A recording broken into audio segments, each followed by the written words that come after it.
Oke, saudaraku, kita akan masuk lebih dalam terhadap pembahasan masalah langkah awal dari antikris hadir melalui titik sentuh daripada virus corona. Ya, kita akan lihat dulu beberapa ayat di dalam Alkitab untuk sebagai pembuktian nyata dari apa yang kita sudah bahas sebelumnya, dan ini penegasan lagi di bagian-bagian ayat lain bahwa dengan tegas firman Tuhan berkata kita akan berhadapan dengan antikris. Gereja akan berhadapan dengan antikris. Ya, berhadapan dalam pengertian kita akan dibantai secara keji, dan itu firman Tuhan sudah tulis ya, bukan kita berhadapan nonton konsernya antikris, bukan. Coba kita buka di dalam Daniel, kembali kitab Daniel, kemarin Daniel 7. Nah, sekarang kita buka di dalam Daniel pasal yang ke-11 ayat 41 sampai dengan 45. Ya, juga tanah permai akan dimasukinya. Permai itu mengerti ya, bahasa permai sesuatu yang indah. Permai itu berbicara tentang gereja. Oke. Juga tanah permai, dan di situ tanah permai itu huruf besar.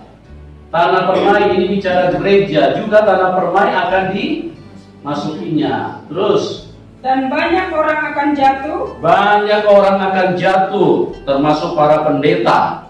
Ya, para pendeta banyak sekali nanti akan murtad meninggalkan ini Tuhan kalau mereka tidak punya persiapan. Terus, tetapi dari tangannya akan terluput tanah Edom. Ya, dari tangannya akan terluput tanah Edom. Ini bicara orang-orang gereja yang berasal dari orang-orang kafir yang diangkat menjadi anak Tuhan, tapi dengan sungguh-sungguh mengikut Tuhan. Inilah yang dimaksudkan dengan Edom. Ya, Edom. Terus apa lagi? Tanah Moab. Tanah Moab. Ya, ini bangsa-bangsa yang durhaka, keturunan-keturunan yang tiba-tiba mengalami lawatan Tuhan dan mereka bertobat sungguh-sungguh. Terus, dan bagian yang terpenting dari Bani Amon. Iya, dan bagian yang terpenting dari Bani Amon. Ayat 42. Ia akan menjangkau negeri-negeri. Ia akan menjangkau negeri-negeri. Dan negeri Mesir tidak akan terluput. Iya, dan negeri Mesir tidak akan terluput. Ia akan menguasai harta benda emas. Iya, dia akan menguasai harta benda emas dan perak dan segala barang berharga di negeri Mesir. Dan perak dan segala barang yang berharga yang ada di negeri Mesir. Mesir itu bicara dunia. Ya, dia akan kuasai semua. Dia memegang harta kekayaan. Dan pada waktu dia muncul nanti dia akan tawarkan kepada semua orang yang mau mengikuti dia akan bagi ini, dia akan share. Sehingga seluruh dunia akan jatuh ke dalam tangan dia. Terus, dan orang Libya serta orang Ethiopia akan mengikuti dia. Ya, orang Libya dan orang Ethiopia akan mengikuti dia, bangsa-bangsa yang identitasnya gelap. Mohon maaf, kan Ethiopia, Libya itu kan kulit-kulit hitam ya saudaraku ya. Tetapi ini pengertian bahwa ini bangsa-bangsa yang hidup dalam kegelapan akan apa? Akan mengikuti dia. Terus, tetapi kabar-kabar dari sebelah timur dan dari sebelah utara akan mengejutkan hatinya. Iya, kabar-kabar dari sebelah timur dan dari sebelah utara akan mengejutkan hatinya. Ya, itulah pada waktu kedatangan Tuhan, dia akan terkejut-kejut ini. Ya, dia seperti itulah. Terus, sehingga ia akan keluar dengan kegeraman yang besar. Iya, karena dia tahu bahwa kabar Tuhan sebentar lagi akan datang dan dia akan dijadikan onde-onde, maka dia keluar dengan kegeraman yang begitu luar biasa. Terus, untuk memunahkan dan membinasakan banyak orang. Untuk memunahkan dan membinasakan banyak orang. Dikatakan dalam Yohanes 8 ayat 44, ia adalah pembunuh manusia sejak semula. Dia memunahkan, inilah dia rajanya. Terus, ia akan mendirikan kemah kebesarannya di antara laut dan gunung permai yang ya, itu. Dia akan mendirikan apa? Kemah kebesarannya di antara laut dan apa? gunung permai. Tuhan setiap kali dia berdoa, dia naik ke gunung. Musa setiap kali dia menjumpai Tuhan, dia naik ke gunung. Elia juga naik ke gunung. Gunung itu bicara tempat di mana kita bisa berjumpa dengan Tuhan. Jelas bahwa dia akan mendirikan kemah kebesarannya di mana? Di antara laut dan gunung. Di gereja dia akan dirikan kebesarannya. Kalau gereja tidak siap, gereja semua akan worship sama dia. Gitu, siap. Terus. Tetapi kemudian ia akan menemui ajalnya. Ya, tetapi kemudian dia akan menemui ajalnya. Karena akan dieksekusi sama Tuhan Yesus pada waktu Tuhan datang. Terus. Dan tidak ada seorang pun yang menolongnya. Iya, tidak ada seorang pun yang menolongnya. Siapa yang bisa tolong kalau Tuhan sudah jatuh ke tangan Tuhan? Oke, sudah sampai ayat 45. Nah, kita lihat lagi masih di dalam Daniel. Ya, jadi di sini kita lihat jelas bahwa antikris berkuasa dan menguasai gunung Permai, tempat kudus dia kuasai. Dan dia mendirikan kebesarannya yang begitu besar. Dia akan menghujat Tuhan. Dan ini sudah diizinkan Tuhan karena memang ini merupakan penggenapan firman Tuhan. Jadi tidak ada lagi orang Kristen yang akan berkata kaget-kaget, kenapa kok Tuhan sepertinya kayak dikalahkan? No, ini sudah menjadi ketetapan. Semua itu harus menjadi penggenapan firman. Firman ini setiap perkataan yang keluar dari mulut Tuhan tidak boleh ada satupun yang batal. Satu titik pun tidak bisa batal. Dia harus menyelesaikan tugasnya. Dan ini firman Tuhan. Dan tidak boleh ada satu orang pun dan tidak ada yang berhak untuk tengking-tengking. Karena memang diizinkan Tuhan. Kita buka masih di Daniel lagi. Daniel 12 ayat yang ke-7 sampai dengan ayat yang ke-9. Kudengar orang yang berpakaian kain lenan yang ada di sebelah atas air sungai itu bersumpah demi dia yang hidup kekal. Iya, bersumpah demi dia. Dia di sini huruf besar. Sambil mengangkat tangan kanan dan tangan kirinya ke langit. Ya. 1 masa dan 2 masa dan setengah masa. Iya. 1 masa, 2 masa dan setengah masa. Berarti 3,5 tahun. Ya. Terus? Dan setelah berakhir kuasa perusak bangsa yang kudus itu. Ya, setelah berakhir, perhatikan baik-baik, kuasa perusak bangsa yang kudus. Siapa ini bangsa yang kudus? Gereja. Terus? Maka segala hal itu akan digenapi. Iya, gereja akan dihancurkan, dibantai secara keji. Banyak sinode yang berkata seperti ini. Ya. Ada 3 versi terjemahan hamba-hamba Tuhan. Ada yang berkata antikris akan datang sebelum gereja rapture. Ada juga yang berkata antikris akan datang baru gereja rapture. Ada juga yang mengatakan pada saat antikris berkuasa gereja rapture. Jadi ada 3 versi. Mereka bikin istilah pra, mid, dan pas. Jadi pada saat sebelum antikris rapture, ada pada saat antikris lagi berkuasa gereja rapture. Ada yang berkata setelah antikris baru gereja rapture. Dari 3 pengungkapan, dari 3 tafsiran ini, maka gereja hanya bisa menyatakan silakan Anda pilih Anda mau yang mana. Ya, mereka pikir ini multiple choice. Kayak kita sekolah dulu ada pilihan, ya ABC, terserah Anda mau pilih yang mana. Karena gereja saking bingungnya, saking tidak jelasnya, karena mereka selama ini hidup di dalam kedagingan, mereka akhirnya tidak bisa memberikan jawaban yang jelas. Padahal Alkitab sudah menulis dengan jelas. Ini tidak ada yang samar-samar, kok tidak ada yang membuat kita itu harus otak kita harus jadi stres dulu, harus ramal-ramal dulu, teliti dulu, pakai bahasa Ibrani, pakai bahasa Yunani, pakai bahasa planet. Kita gali dulu firman Tuhan, kita cocokkan, kita tarik ujung ke sana kemari, terus kemudian baru kita bisa simpulkan, oh kayaknya oh kayaknya pas. Nggak seperti itu, ini mudah sekali kok. Cuma karena apa? Karena gereja selama ini berjalan di dalam kedagingan, sehingga tidak bisa nyambung dengan Roh Kudus, tidak bisa nyambung dengan Tuhan. Kalau Roh Kudus yang menyatakan, ungkapkan, semuanya ini menjadi mudah. Kita baca saja kita udah tahu kok. Kedatangan antikris itu bukan pilihan mana suka. Itu sudah ditulis di dalam firman Tuhan.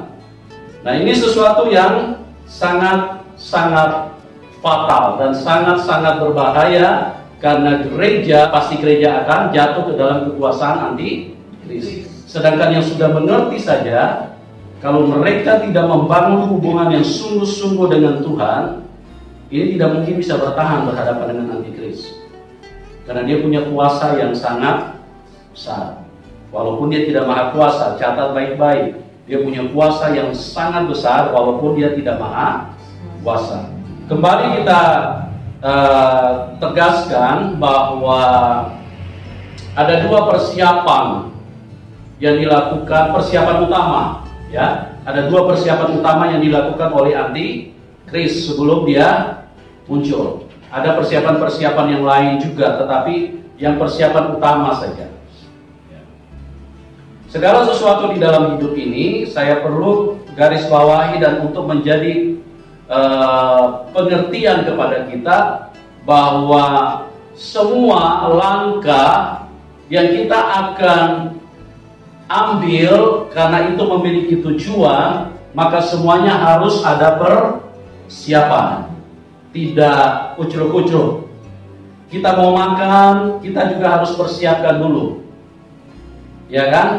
Tidak mungkin kita datang ke pasar beli terong mentah langsung kita kan nggak mungkin. Disiapkan dulu bumbu-bumbunya, dipotong dulu, kan tujuannya mau makan.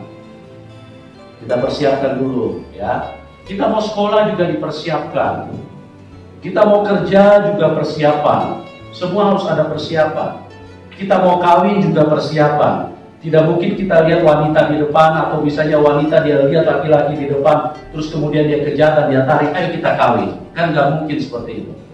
Sedangkan sudah ketemu berbulan-bulan saja masih dipersiapkan dulu, sampai menuju kepada tujuan yang utama. Dipersiapkan, tidak sembrono di dalam hidup ini.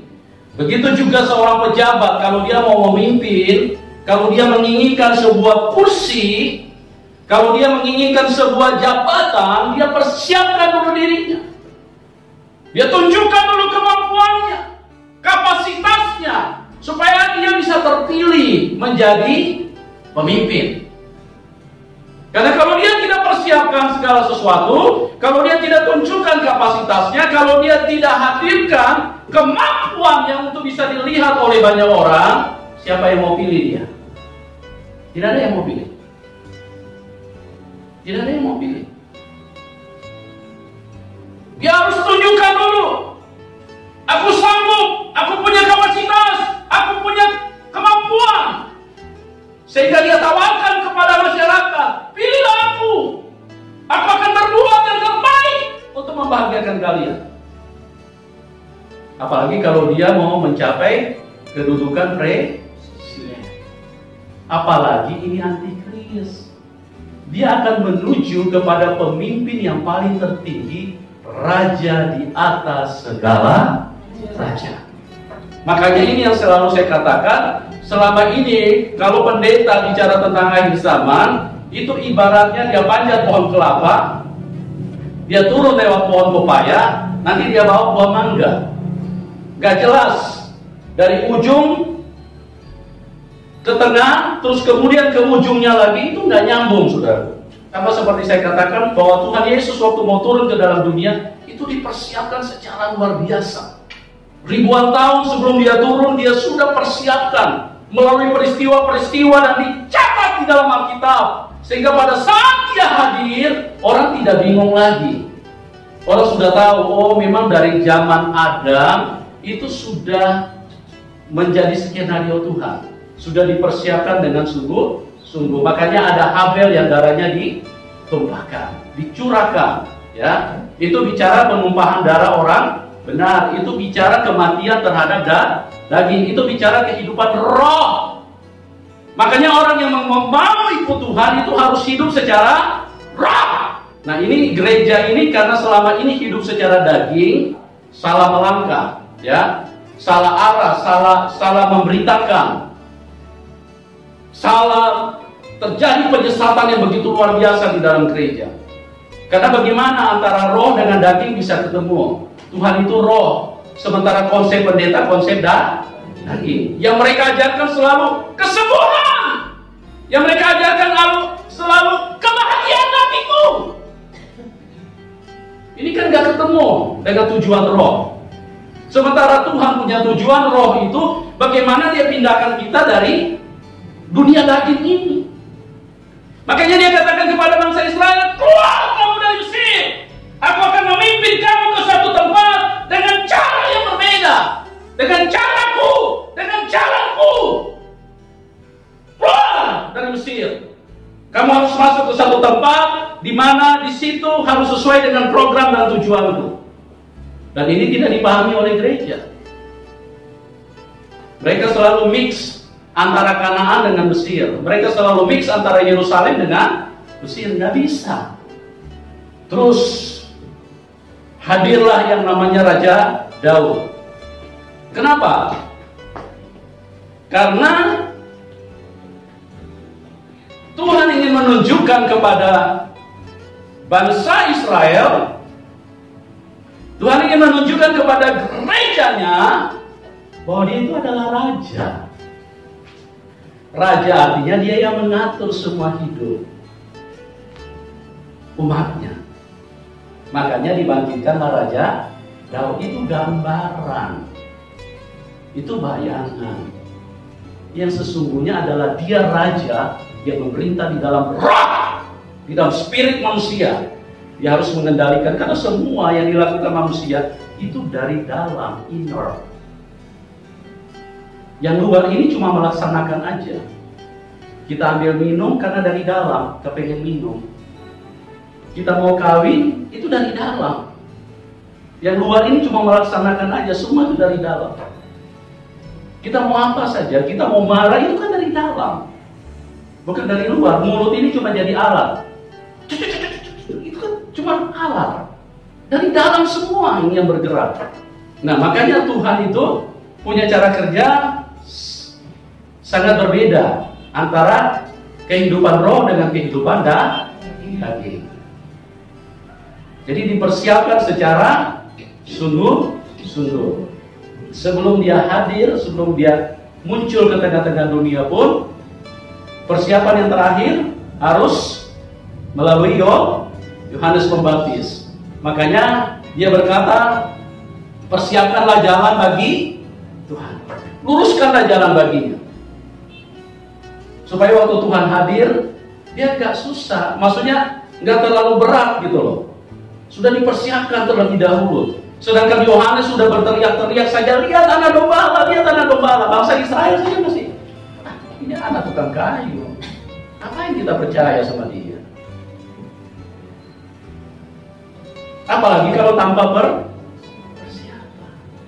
Pada bangsa Israel loh, hari-hari bersentuhan dengan mujizat, hari-hari mengalami karya Tuhan. Begitu luar biasa, begitu hebat. Laut terbelah di mata mereka, mereka jalan di tengah-tengah laut. Waduh, luar biasa bangsa ini. Tapi mereka tetap sudah dengan persiapan begitu luar biasa, tetap saja masih sulit nyambung dengan karya Tuhan. Apalagi kalau tanpa persiapan. Siapa mau percaya? Makanya bangsa Israel suka bilang begini, tunjukkan dulu tanda baru kami percaya. Tanda apa yang kau bisa buktikan?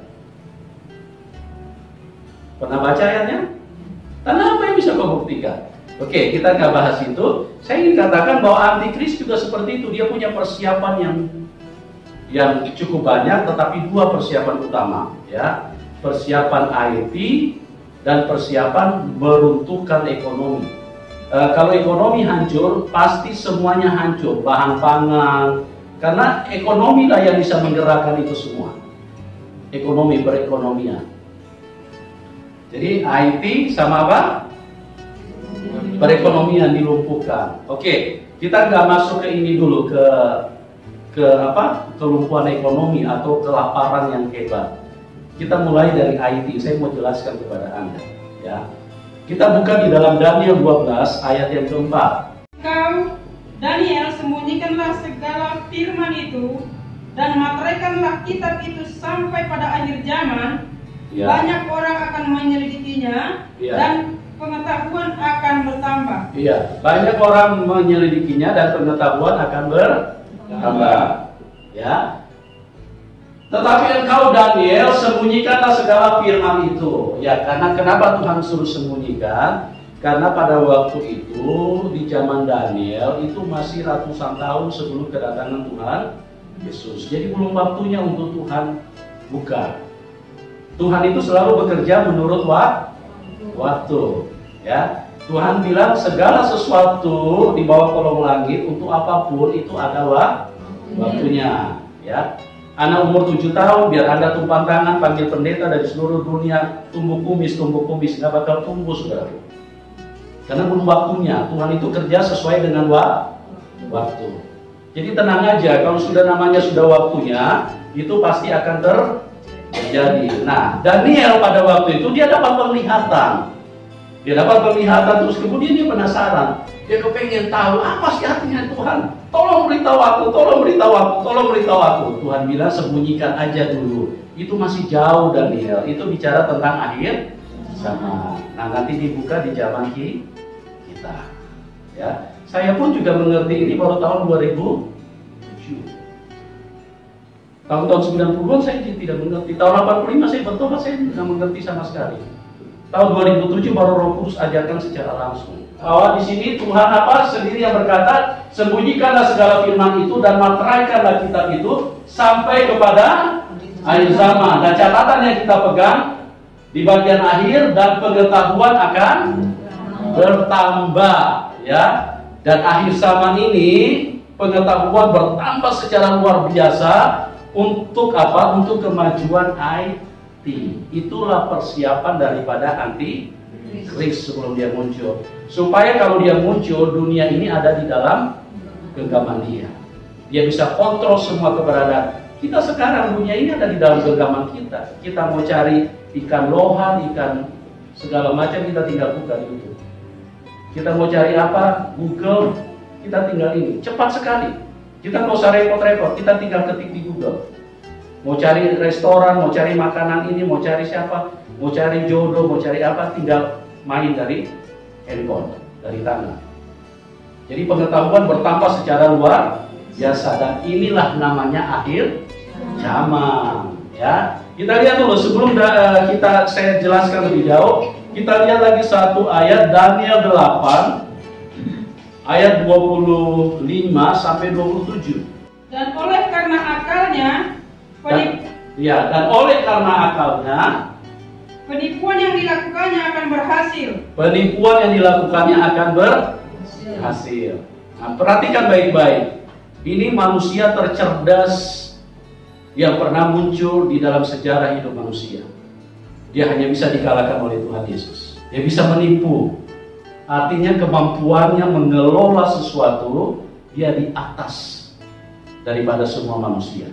Ia akan membesarkan dirinya dalam hatinya. Dan dengan tadi sangka-sangka banyak orang akan dibinasakannya. Iya. Terus? Juga ia akan bangkit melawan raja segala raja. Iya, dia akan bangkit melawan Tuhan Yesus.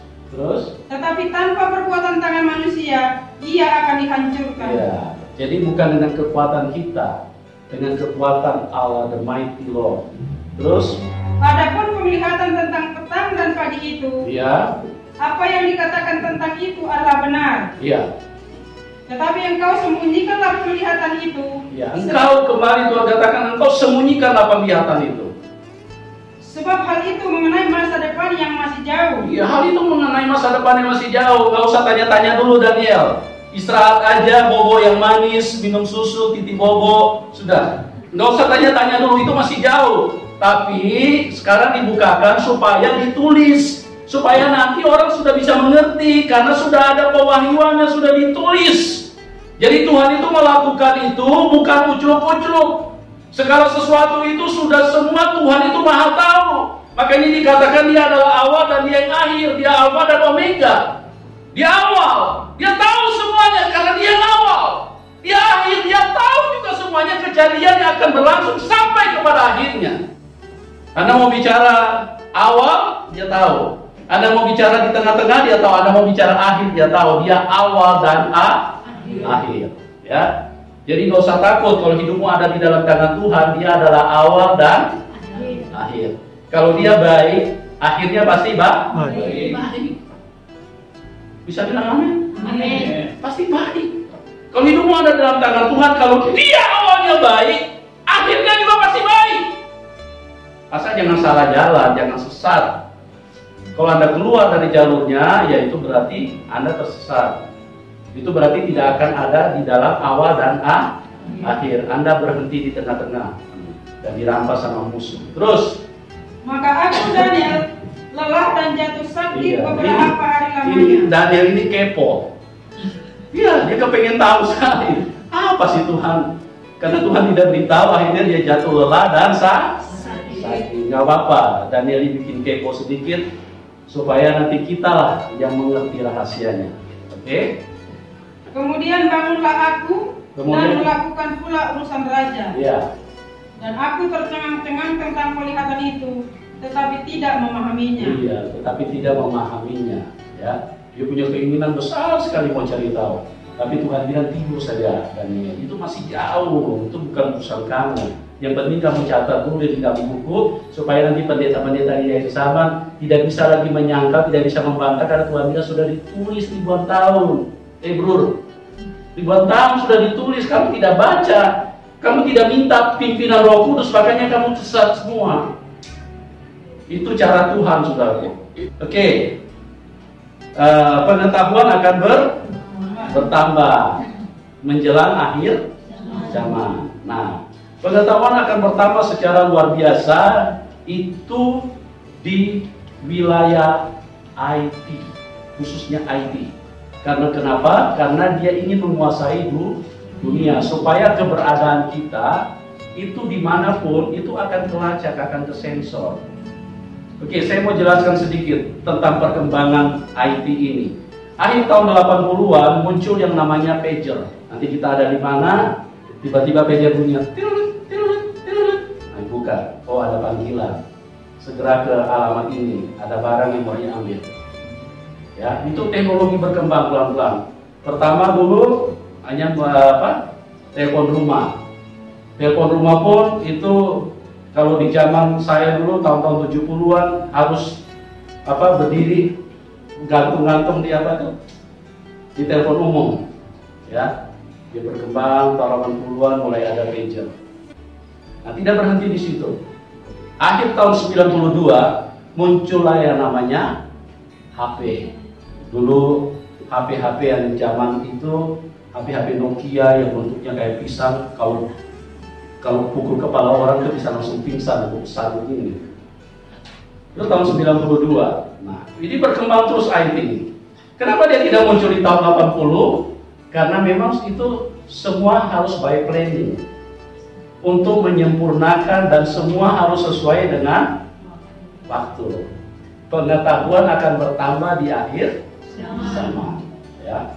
Tahun 92 karena sudah semakin berakhirnya dan sudah semakin hampir tiba waktunya si Dajjal muncul, maka IT ini berkembang secara luar biasa. Pada waktu itu muncul HP, tapi hanya bisa halo-haloan. Akhir tahun 90-an, handphone berkembang, muncullah yang namanya SMS, Short Message System. Jadi bisa kirim berita, bukan hanya telepon. Kalau kita malas ngobrol dengan si dia, kita SMS saja. Itu berkembang terus teknologi. Ya. Tidak berhenti sampai di situ. Tahun SMS terus fitur-fiturnya makin berkembang secara luar biasa. Jadi di handphone itu bukan hanya bisa telepon dan SMS, dia mulai bisa dengar lagu. Ya, kita mulai meninggalkan pelan-pelan, kita mulai meninggalkan tape recorder. Karena di situ ada musik kita bisa dengar. Terus handphone juga kita bisa dengar radio dari handphone, ya. Dia berkembang terus nih. IT berkembang secara luar biasa sehingga membuat kadang-kadang kita yang pegang saja kadang-kadang bingung, kok bisa ya? Yang si Daniel kepo-kepo itu sekarang inilah penggenapannya jawabannya, ya. Dia pengen tahu di apa sih Tuhan ini. Mungkin dia lihat-lihat pada waktu itu muncul Nokia yang bentuk begini, cuma dia nggak tahu ini apa nih Tuhan. Nah, Tuhan bilang tidurlah, gak usah pikirin itu masih panjang gitu. Ya. Terus kemudian tahun 2008 ini saya singkat-singkat saja perkembangan IT. 2008 muncullah yang namanya BBM, BlackBerry Messengers. Itu ngetop sekali. Kalau orang mau rahasia-rahasiaan, kalau SMS kan bisa kelacak. Katanya kalau pakai BBM, kalau korupsi dikit sih nggak kelacak gitu. Nah, manusia berlomba-lomba. Berapa pin BB? Berapa pin BB? Berapa pin BB? Nomor sudah nggak terlalu penting. Berapa nomor teleponmu? Sekarang berapa pin BB-mu? Kan lebih keren dikit. Berkembang lagi terus. Nah, tahun 2008 FB masuk ke Indonesia. Ngetren banget itu FB. Sampai saya pada waktu itu juga saya suruh Prezan buatkan tapi FB. Itu berkembang terus. Nggak tahu di luar negeri mungkin sebelum 2008, tapi masuk di Indonesia itu tahun 2008. FB berkembang secara luar biasa. Terus kemudian mulai muncul setelah FB, setelah BBM muncul yang namanya apa lagi? Android, ya. Mulai muncul IG, Instagram. Orang bisa melakukan telepon-teleponan. Pertama hanya mulai kirim berita, terus muncul lagi yang namanya nge-tweet. Nah, itu teknologi berkembang terus itu. Muncul lagi yang namanya Line, ada Line, ya, LINE, Line, bisa kirim berita, bisa jualan, bisa telepon-teleponan. Ada lagi yang namanya Skype, muncul Skype, bisa telepon-teleponan, bisa video call. Sekarang WA pun sudah bisa video call. Dulu Skype yang pertama muncul berkembang secara luar biasa. Manusia sampai terlena dan manusia sampai seperti kayaknya mabuk dunia. Sampai rasa-rasanya dunia ini sudah agak mirip surga. Mereka sampai begitu asik dengan benda-benda seperti itu, sampai mereka lupa segala-galanya. Dan teknologi berkembang begitu cepat, dan itu ada di dalam tangan manusia. Manusia sekarang mulai meninggalkan TV, mulai meninggalkan radio, mulai meninggalkan transaksi-transaksi tunai, semua karena IT. Berkembang secara luar biasa. Semua IT. Apa-apa registrasi OVO, GoPay, Isaku, semua IT dari handphone. Itu nanti akan mengarah sampai satu ketika, makanya firman Tuhan bilang di Wahyu, orang yang tidak memiliki tanda itu tidak bisa berjual beli. Tidak bisa berjual beli. Sama dengan sekarang kita kalau tidak registrasi OVO, kita tidak dapat diskon. Harus punya aplikasinya dulu, baru kita dapat kemudahan. Nah, begitu juga itu tujuannya terus disempurnakan, terus berkembang secara luar biasa sampai nanti menjadi seluruh jaringan sampai ke pelosok-pelosok masuk internet. Orang bisa hubungan, bisa video call, bisa segala macam, semua hanya melalui jari-jari. Dulu ada kuis jari-jari. Sampai nanti satu ketika internet ini akan terhubung menjadi satu lingkaran. Makanya ada istilah yang disebut dengan networking. Kita mau apa-apa sekarang sudah tidak perlu lagi berhadapan, hanya melalui online, handphone yang main. Kita mau beli tiket pesawat, nggak usah lagi cari travel, nggak usah lagi datang, buang-buang bensin, terus kemudian bayar, cabut dompet berapa? Nggak usah, tinggal pakai handphone saja. Tiba-tiba sudah muncul, apa namanya? kode booking. Itu artinya Anda sudah diberikan hak untuk terbang. Jadi kita ke bandara tidak perlu lagi bawa tiket, tinggal bawa handphone. Ini tiket. Mereka tinggal buka dari internet. Oh iya, Anda sudah terregistrasi. Kita mau naik pesawat, mau naik kereta api, mau makan, mau apa saja, semuanya harus elektronik, harus IT. Sampai KTP pun menjadi KTP elektronik. Paspor pun semuanya menjadi, semua terhubung ke IT.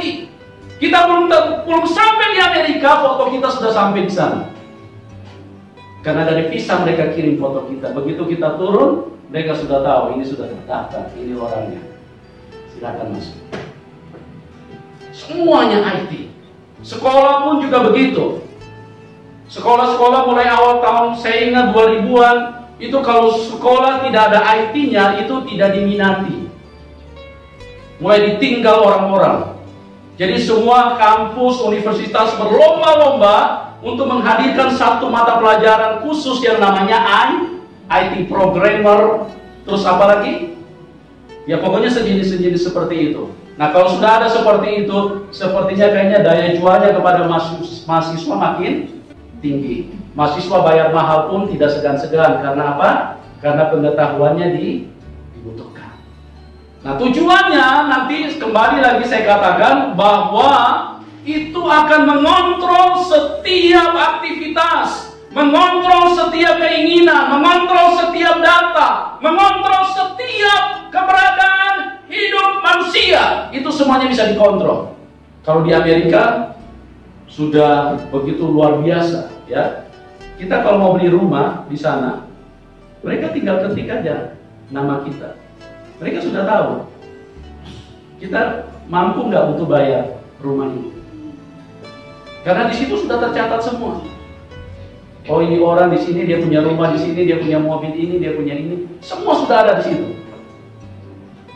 Jadi kita nggak usah gaya-gayaan pakai jas dengan pakaian necess terus kemudian so-soan mau tawar ini. Orang begitu buka data alamat di mana mereka buka, orang ini tidak mampu beli, langsung ditinggal sama penjual. Next, karena harganya terlalu tinggi pasti Anda tidak mampu bayar. Karena data setiap manusia sudah masuk di dalam internet.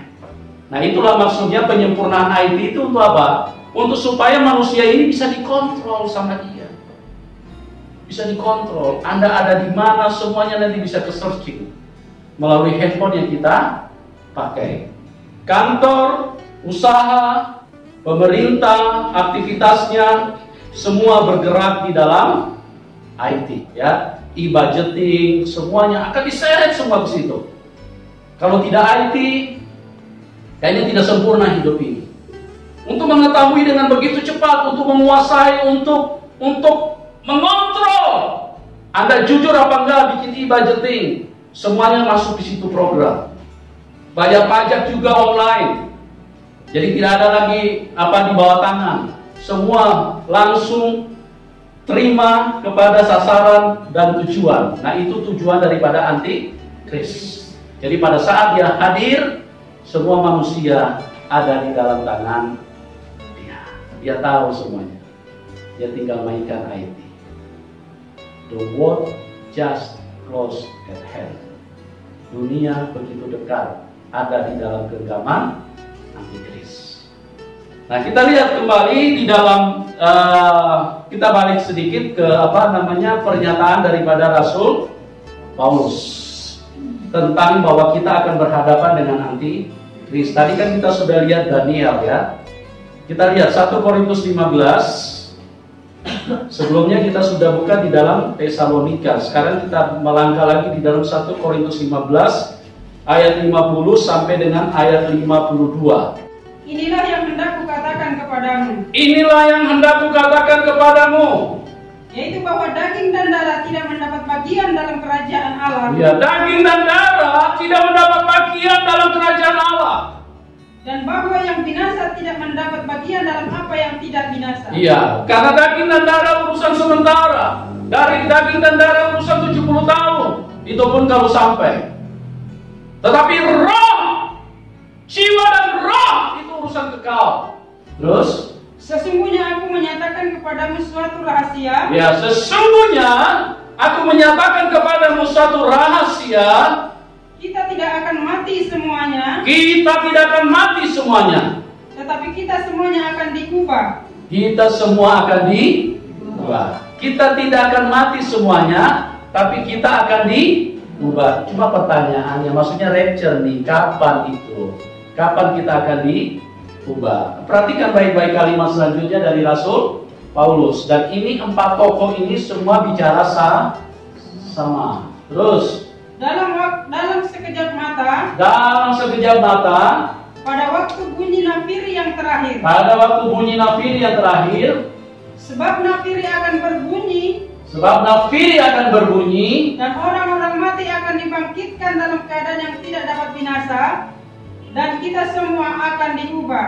Iya. Pada waktu apa? Nafiri yang keberapa? Yang pertama apa yang terakhir? Akhir. Baru kita diubah.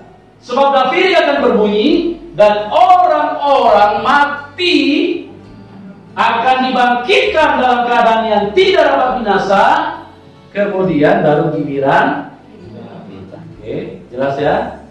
Nah, kita lihat perkataan itu, perkataan Paulus. Kita lihat perkataan Tuhan Yesus, Matius 24 ayat 15 sampai dengan 22. Jadi apabila kamu melihat pembinasa keji berdiri di tempat kudus, apabila kamu melihat pembinasa keji berdiri di tempat kudus, menurut firman yang disampaikan oleh Nabi Daniel, ya, Tuhan Yesus ini kan seirama dengan Daniel. Satu garis. Tuhan Yesus bicara itu karena ribuan tahun sebelumnya dia sudah tunjukkan lewat Daniel.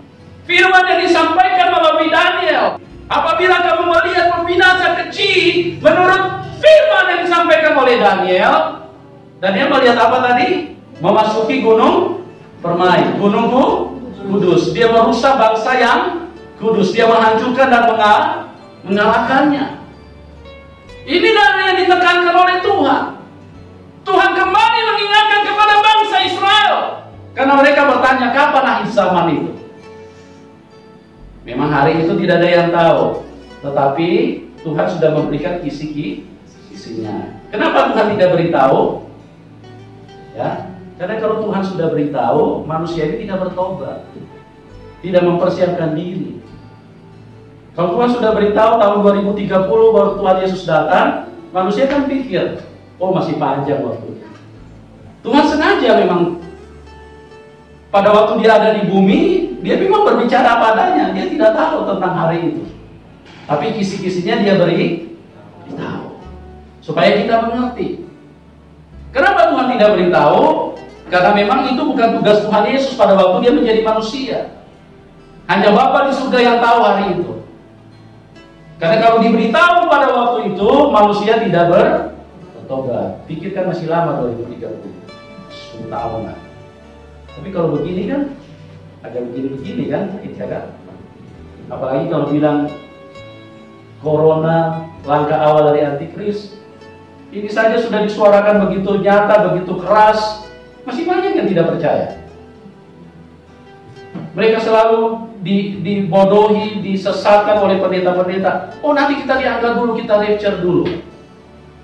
Ini penyesatan yang luar biasa penyesatan di dalam gereja. Kasihan gereja Tuhan, kasihan, benar-benar kasihan, mengerikan gereja Tuhan. Terus, para pembaca hendaklah memperhatikannya. Ya, menurut firman yang disampaikan oleh Nabi Daniel, para pembaca hendaklah memperhatikannya. Terus, maka orang-orang yang di Yudea, haruslah melarikan diri ke pegunungan. Ya, harus melarikan diri ke pegunungan. Di gunung yang kudus kita bisa berjumpa dengan. Apabila kamu melihat pembinasa keji seperti yang disampaikan oleh Daniel, maka kau yang ada di Yudea harus lari ke pegunungan. Jumpai Allahmu, temui Tuhanmu, kata Tuhan. Karena hanya Dia yang bisa selamatkan hidupmu. Orang-orang yang di Yudea harus melarikan diri ke pegunungan. Di gunung Tuhan yang kudus. Tuhan Yesus waktu berdoa dia selalu naik ke bukit. Seringkali dia naik ke bukit itu menggambarkan bahwa dia bisa di tempat yang tinggi. Artinya yang membuat dia bisa, istilahnya ini hanya ilustrasi, membuat bisa lebih cepat terhubung dengan Tuhan. Cari tempat yang bisa Anda bertemu dengan Tuhan. Terus, orang yang sedang di peranginan di atas rumah, janganlah ia turun untuk mengambil barang-barang dari rumahnya. Iya, orang yang sedang di peranginan di atas rumah, janganlah ia turun mengambil barang-barangnya di dalam rumah. Orang yang sedang di peranginan, di bagian Yohanes dikatakan, orang yang dipenuhi Roh Kudus seperti orang yang seperti angin yang bertiup. Dari mana datangnya kita tidak tahu, kemana perginya juga kita tidak tahu. Orang yang sedang di peranginan ini berarti orang yang sedang dikuasai oleh Roh Kudus. Jangan lagi ia turun peranginan di atas rumah, janganlah ia turun untuk mengambil barang-barang dari rumahnya. Orang yang sudah berjalan bersama Roh Kudus, jangan lagi dia kembali kepada perkara yang di bawah. Jangan lagi dia mengambil sesuatu yang rendah. Barang-barang di rumah itu semuanya rendah. Kita yang sedang bergerak dengan kecepatan tinggi, karena angin bertiup kemana tidak ada yang tahu, dari mana datangnya tidak ada yang tahu. Kita harus bergerak bersama Roh Kudus. Roh Kudus dari mana kita nggak tahu, terus dia mau mimpin kita kemana, ya kita ikuti saja. Ya, dari mana datangnya dan kemana kita harus ikuti pergerakan daripada Roh Kudus. Terus ayat 18. Dan orang yang sedang di ladang, janganlah ia kembali untuk mengambil pakaiannya. Ya, orang-orang yang sedang melayani Tuhan, jangan lagi ia kembali untuk mengambil pakaiannya. Pakaian itu adalah bicara kemuliaan duniawi, ya. Karena kita perhatikan raja-raja, zaman raja-raja perjanjian lama, kalau mereka kalah perang, yang mereka sobek itu apa? Jubah pakaian. Kemuliaannya mereka hancurkan. Karena mereka merasa bahwa mereka terhina sekali. Robek itu bajunya, jubahnya. Ya. Orang-orang yang sedang di ladang, jangan lagi ya kembali mengambil pakaiannya. Orang-orang yang sedang bekerja untuk Tuhan dengan sungguh-sungguh, jangan lagi dia mengambil kemuliaan duniawi. Balik lagi kerja, bisnis lagi, mengambil kembali kemuliaan dunia. Mulia kalau jalan mobil Mercy, kalau jalan, pakai pesawat pribadi, kalau jalan, orang pakai pengawal. Kenapa? Karena kemuliaan duniawi. Orang-orang yang sudah di ladang, jangan lagi kembali untuk mengambil pakaiannya. Semuanya itu tinggalkan. Tetaplah di ladang, karena itulah jalannya untuk bisa kita terselamatkan dari kuasa anti-Kristus. Terus, celakalah ibu-ibu yang sedang hamil. Ini dia. Celakalah ibu-ibu yang sedang hamil. Atau yang menyusukan bayi pada masa itu. Ya. Nah, ini bisa ada dua pengertian. Bisa hamil secara jasmani, bisa juga hamil secara roh. Ya. Hamil secara jasmani sudah pasti dilep sama kuasa kegelapan, antikris. Karena apa? Karena dia tidak mungkin bisa bertahan lagi hamil, terus kemudian mendapatkan siksaan yang begitu luar biasa, dia tidak mungkin bisa selamat. Nah, ini juga bicara tentang gereja. Gereja yang selalu cuma hamil, tidak pernah melahirkan anak. Dari dulu tidak ada satu jiwa pun yang dia bawa kepada Tuhan. Cuma hamil terus. Oh, nanti saya akan berjuang. Hamil dia terus. Hamilnya sudah 7 tahun. Hamil dia terus. Sudah punya anak belum? Masih hamil. Gak ada satupun jiwa yang dia bawa. Tuhan berkata, celakalah ibu-ibu yang sedang hamil. Mau bawa jiwa? Amin. Harus lahirkan. Paling tidak 1. Tapi jangan rendahkan dirimu hanya bawa 1. Bawalah sebanyak-banyak yang berguna. Ya, hamillah, mengandunglah di dalam roh. Benihnya benih dari Tuhan Yesus. Celakalah ibu-ibu yang sedang hamil dan yang menyusukan bayi pada waktu itu. Punya anak-anak rohani yang tidak bertumbuh, bayi-bayi semua. Begitu kena antikris, habis. ludes, des. Karena anak-anak semua. Bagaimana bisa berhadapan dengan si jahat, dengan si bengis, si sadis dan si begitu kecil? Tidak mungkin. Terus, berdoalah supaya waktu kamu melarikan diri itu jangan jatuh pada musim dingin dan jangan pada hari Sabat. ya, ini kan jelas bagaimana Tuhan Yesus mengatakan, berdoalah pada waktu kamu melihat pembinasa keji berdiri di tempat kudus. Jadi gereja masih ada di muka bumi. Berdoa. Tuhan tidak mungkin suruh kepada orang yang tidak kenal Tuhan. Tidak mungkin Tuhan suruh. Gereja, berdoa. Berdoa. Pada waktu kamu melihat pembinasa keji, berdoa dengan sungguh-sungguh. Supaya kamu jangan jatuh pada musim dingin. Artinya orang semua pada tidak bisa bekerja. Kita tidak bisa haleluya lagi. Gak bisa kita haleluya. Makanya Tuhan Yesus bilang, pada waktu kamu melihat pembinasa kecil berdiri di tempat kudus, kamu harus berdoa supaya jangan jatuh pada musim dingin. Orang semua pada tidak bisa kerja, semua hamba Tuhan, semua gereja tutup. Tidak bisa haleluya. Tidak bisa lagi. Gak bisa. Makanya kalau sekarang kalau nyanyi, muji, nyembahlah dengan sungguh-sungguh. Mumpung masih dikasih waktu. Jadi sebentar lagi dia berdiri di tempat kudus ini. Melewati titik awal dari virus corona. Lumpuh semua. Oke? Terus? Sebab pada masa itu akan terjadi siksaan yang dahsyat. Sebab pada masa itu akan terjadi siksaan yang dahsyat. Seperti yang belum pernah terjadi sejak awal dunia sampai sekarang dan yang tidak akan terjadi lagi. Ya, sebab pada masa itu akan terjadi siksaan yang dahsyat. Seperti yang belum pernah terjadi. Sejak dunia sampai sekarang dan yang tidak akan terjadi lagi. Nanti di bagian tersendiri kita bahas siksaannya seperti apa. Ya, kita ikuti saja dulu. Akan terjadi siksaan yang dahsyat seperti yang belum pernah terjadi. Siap? Siap? Ya. Jadi sekarang kalau menderita sedikit, nggak usah mengeluh. Ini kita akan sampai ke puncaknya. Siksaan yang begitu dahsyat, belum pernah terjadi dan yang tidak akan pernah terjadi lagi. Makanya saya sudah bilang, kalau dulu saja dia pakai manusia, Tuhan Yesus sudah hancur dari batok kepala sampai kaki. Bagaimana kalau dia muncul dengan tangannya sendiri, dia akan eksekusi setiap umat Tuhan orang percaya. Ini kengerian yang begitu luar biasa. Makanya gereja harus siap. Harus siap. Ya. Jangan cuma ngambil Mazmur 91. Begitu corona dibenturkan dengan Mazmur 91. Dan sekiranya waktunya tidak dipersingkat. Maka dari segala yang hidup tidak akan ada yang selamat. Akan tetapi oleh karena orang-orang pilihan, waktu itu akan dipersingkat. Oleh karena orang-orang pilihan, maka waktu itu akan dipersingkat. Ya. Bukan 24 jam berkurang menjadi 20 jam, bukan itu.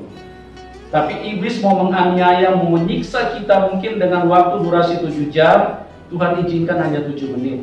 Karena Tuhan persingkat untuk penyelamatan orang-orang pilihan. Sekiranya waktu tidak dipersingkat, tidak akan ada yang tetapi karena orang-orang pilihan, waktu itu akan dipersingkat. Mau yang dipersingkat apa mau yang panjang? Hah? Ya, baguslah mau yang dipersingkat. Ya, kalau perlu sebelum itu pulang. Kan sudah punya tiket semua. Amin apa aman? Amin. Sudah punya tiket semua. Tiketnya apa? Orang yang duduk dalam lindungan Allah yang Maha Kuasa dan yang bermalam di dalam naungan Tuhan yang Maha Kudus. Itu tiketnya. Baru bisa berkata Tuhan adalah perlindunganku. Aku tidak akan takut kepada penyakit sampah. Aku tidak akan takut kepada bahaya apapun. Karena Tuhan adalah perlindungan. Tiketnya itu adalah duduk di dalam naungan Allah yang Maha kuasa. Amin. Tuhan Yesus memberkati.